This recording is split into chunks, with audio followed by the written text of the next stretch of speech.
les attentats se sont multipliés, Yacine Bellatar, et la société française garde toute sa cohésion. À quoi l'imputez-vous ?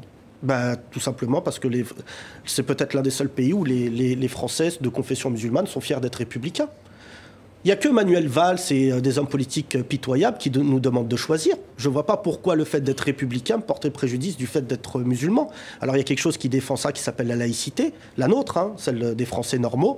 A priori, je suis très fier, moi, d'être français, d'être de confession musulmane, d'être républicain. Et je crois, vraiment, je n'ai pas besoin de faire un référendum comme le demandent les Gilets jaunes, que la plupart des gens, en fait, mine de rien, de confession musulmane, sont totalement dans la revendication d'une francité. Il n'y a qu'à voir, pour faire le lien avec l'actualité des Gilets jaunes, il n'y avait pas beaucoup de gens des quartiers, donc de facto des musulmans. Pourquoi ? Parce qu'en fait, les musulmans ne pourraient pas s'attaquer à un symbole comme l'Arc de Triomphe. Parce que quelque part, nous tous, on a un lien qui est quand même fondamental avec ce pays, c'est que nos grands-parents ont défendu l'Arc de Triomphe. On est des enfants de tirailleurs. Et c'est pas pour ça qu'on va revenir sur les Champs-Élysées et casser des symboles que nos grands-parents, ils ont défendus. Moi, mon grand-père, Abdeslam Bellatar, il a fait 17 ans dans l'armée française. Et si aujourd'hui, les Français parlent couramment français et parlent pas allemand, si mon grand-père est allé se battre à Monte Cassino, c'est parce que c'est pour me permettre aujourd'hui, sur un plateau, de dire avec fierté que je suis français.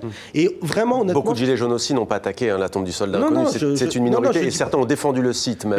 Je fais pas l'amalgame parce que vous savez, je le combats pour les musulmans, je vais le combattre aussi pour les Gilets jaunes. Ouais. Je dis encore une fois que le leadership crée les conséquences. Les Gilets jaunes doivent choisir des leaders qui veulent un discours avec la République. Comme tous les musulmans ne doivent pas être représentés par des imams chalgoumi ou autres, qui sont des prétentieux, qui ne savent même pas parler français, pour prêcher la parole de millions de musulmans. Les musulmans n'ont pas de représentants, c'est comme ça, et a priori, ils s'en sortent plutôt bien.